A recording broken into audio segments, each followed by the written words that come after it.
जय चिवतानी। Beauty with astrology की founder मैं कामिनी खन्ना आप सभी समझदार श्रोताओं के साथ एक बार फिर एक चर्चा का विषय लेकर हाजिर हूँ।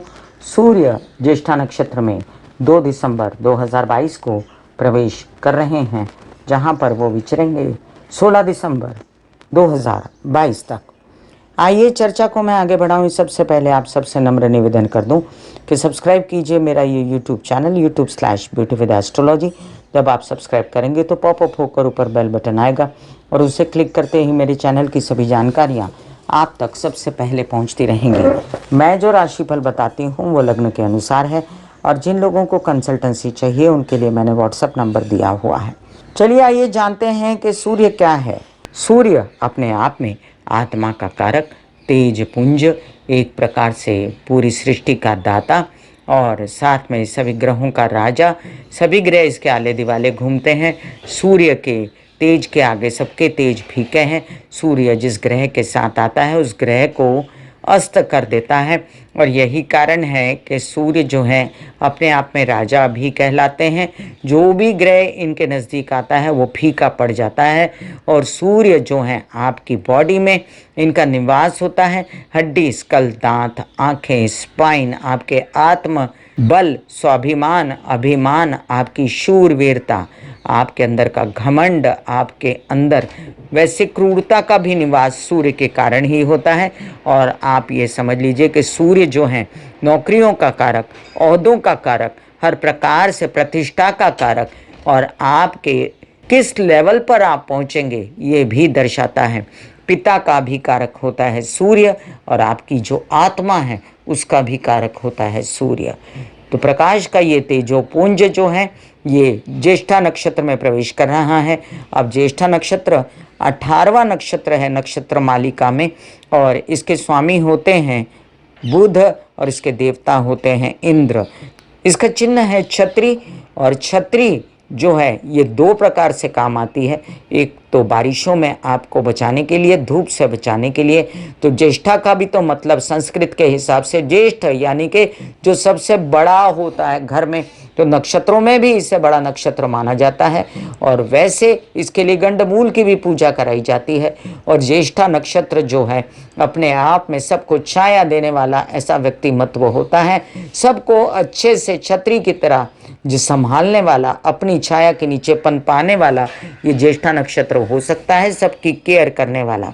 ये भी याद रखें कि भगवान के ऊपर, कोई भी देवी देवता के ऊपर भी छत्र चढ़ाए जाते हैं सम्मान के स्वरूप।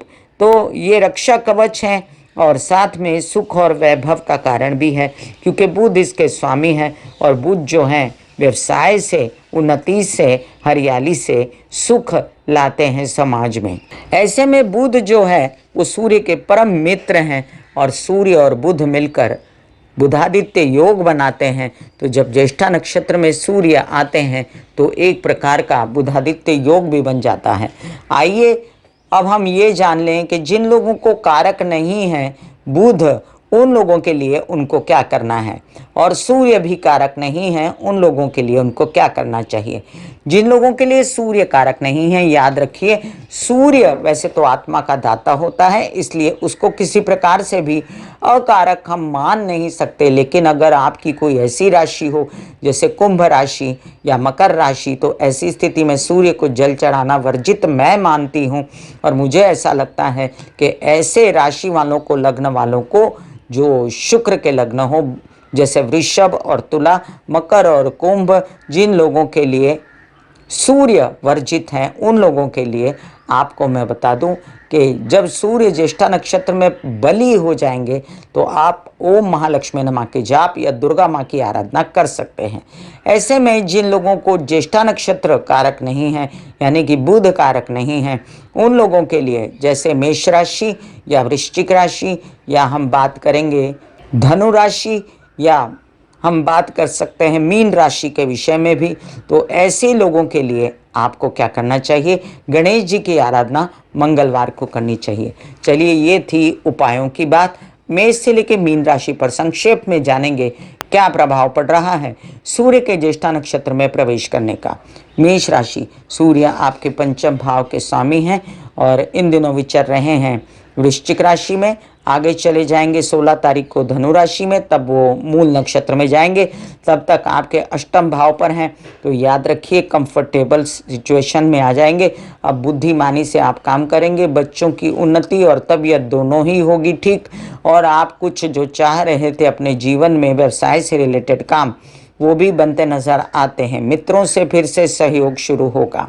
वृषभ राशि, चतुर्थ भाव के स्वामी हैं, सप्तम भाव में इन दिनों बैठे हुए हैं और ज्येष्ठा नक्षत्र में जाने से आपको धन मिलना, संचित होना, बुद्धिमानी से चतुरता से अपनी ज्ञान पढ़ाई को आगे बढ़ाना और किसी प्रकार से अपने जीवन में अपने बच्चों को सुखी करना और उनसे भी सुख पाना, ये आपके नसीब में अब लिखा हुआ है। मिथुन राशि, पराक्रम भाव के स्वामी और जाकर बैठे षष्ठ में, तो अच्छा फल दे रहे थे। सरकारी दरबारी काम तो आपके हो गए, लेकिन फिर भी आपको ये बताया जाता है कि आपके लग्नेश बुध के साथ मिलकर बुधादित्य योग जब बनाते हैं सूर्य, तो आप बहुत ही ज़्यादा प्रबल हो जाते हैं। आपकी विचार शक्ति, आपकी विचारधारा तो प्रबल होती है, आत्मिक शक्ति, शारीरिक मानसिक शक्ति भी आपको मिलती है, यात्राएं फलित होती हैं और साथ साथ आपके कुछ ऐसे काम जिसमें छोटे भाई बहनों का सहारा चाहिए वो भी मिल जाता है। कर्क राशि, परिवार से सपोर्ट और बंधुत्व, अपने मित्रों से कई सारे ज्ञान पढ़ाई के काम, वीज़ा लगना वगैरह अब हो सकता है। अब आप आगे बढ़ सकते हैं अपने बच्चों की पढ़ाई के लिए भी, अपनी अध्ययन पढ़ाई के लिए भी, अपने व्यवसाय के लिए भी, अपने मित्रों के साथ मिलकर कोई अगर आपको प्रयोजन करना है तो उसमें भी आप आगे बढ़ सकते हैं। सिंह राशि, आपके लग्नेश हैं सूर्य, जब बुध के नक्षत्र में जाएंगे तो पैसों का हिसाब किताब तगड़ा होगा और आपके पैसे आना शुरू होंगे, जिनको आप संचित धन में कन्वर्ट कर सकते हो।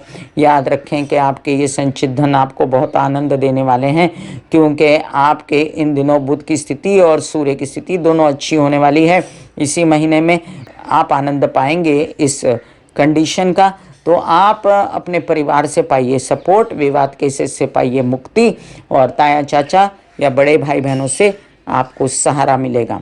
कन्या राशि, खूब सारा काम काज अब करेंगे, अपनी हिम्मत हौसला अपने मानसिक शारीरिक बल से विदेश रिलेटेड काम भी करेंगे, व्यवसाय बढ़ेगा, प्रेम संबंधों से सपोर्ट मिलेगा और खर्चों पर कंट्रोल आएगा। तुला राशि, आपके लिए कई सारे काम निकलेंगे, घर से बाहर तो बन जाएंगे, आप यात्रा में भी शुभता पा सकते हैं, विदेश या देश में, और काम बन सकते हैं, आपके धन आ सकता है, आवक अच्छी होगी और आपके कई सारे काम परिवार से रिलेटेड हैं तो वो भी होंगे। विवाद और केसेस से, परिवार के सपोर्ट से आपको मुक्ति मिल सकती है, बोलने चालने के कामों में वृद्धि होगी। वृश्चिक राशि, कई सारे काम अपने तबीयत को लेकर, अपने पैसों को लेकर जो आप कर रहे थे, अब आप सोचेंगे कि आपको निपटाने हैं, आपको निपटाने हैं कुछ ऐसे काम जिसमें आपके बड़े भाई बहन शामिल हैं, केसेस विवाद शामिल हैं, उनसे मिलेगी मुक्ति अब आपको और आपको सरकारी दरबारी कामों से सपोर्ट मिलेगा। धनु राशि, आपके लिए विदेश रिलेटेड कामों में पेपरबाजी, वीज़ाबाजी, इन सब चीज़ों से जो परेशानी थी वो अब भाग्य खुलेगा, नए नए ऑफर्स आएंगे और आपके बड़े भाई बहनों से सहारा, आपकी विवाहित जीवन और व्यावसायिक पार्टनर से आपको सपोर्ट, जिससे व्यवसाय बढ़ेगा। मकर राशि, कई सारे आयाम हैं सूर्य के आपके, हालांकि आपको सपोर्टेबल नहीं तो भी वो आपके अष्टमेश हैं, तबीयत पहले से सुधरेगी, आपके कई सारे काम विवाद केसेस जिससे बहुत मचमच हो गई थी उसमें सरकारी दरबारी कामों से आपको सपोर्ट मिलेगा, लोन्स वगैरह खुलेंगे, मामा पक्ष से सहायता और यात्रा में लाभ। कुंभ राशि, आपके विवाहित जीवन व्यावसायिक पार्टनर से अब आपको सपोर्ट, धंधे बिजनेस के लिए, व्यवसाय के लिए अब आप कई सारे काम सरकारी दरबारी सपोर्ट से भी, जो भी आपको नौकरी के लिए आवेदन भरना है या आपको किसी से पेपरबाजी करनी है तो कर सकते हैं और आपको बुध का सहयोग है। अब इसका मतलब आप ही के विचारों का, बच्चों के विचारों का सहयोग है, विवाहित जीवन से भी सपोर्ट है, मित्रों से भी सपोर्ट है। मीन राशि, कई सारे काम जो आप अवलंबित थे अपने बड़े भाई बहनों पर तो वो होने लगेंगे, पिता समान लोगों पर, पिता पर, तो अब वो काम होने लगेंगे, आपको सपोर्ट मिलेगा, आपके लोन्स वगैरह निकालने में, सरकारी कामों में भी सपोर्ट मिलेगा, आपको माता पक्ष और विवाहित जीवन के साथी से सुख मिलेगा, तो आप थोड़ा सा आगे बढ़ के अपना कर्तव्य दिखा सकते हैं, यात्रा में खूब फायदे हो सकते हैं। मैं कामिनी खन्ना बता रही थी मेष से लेकर मीन राशि पर सूर्य के ज्येष्ठा नक्षत्र में प्रवेश करने का प्रभाव। फिर मिलूंगी इसी तरह कोई अन्य चर्चा लेकर, तब तक के लिए आज्ञा दीजिए। धन्यवाद और नमस्कार।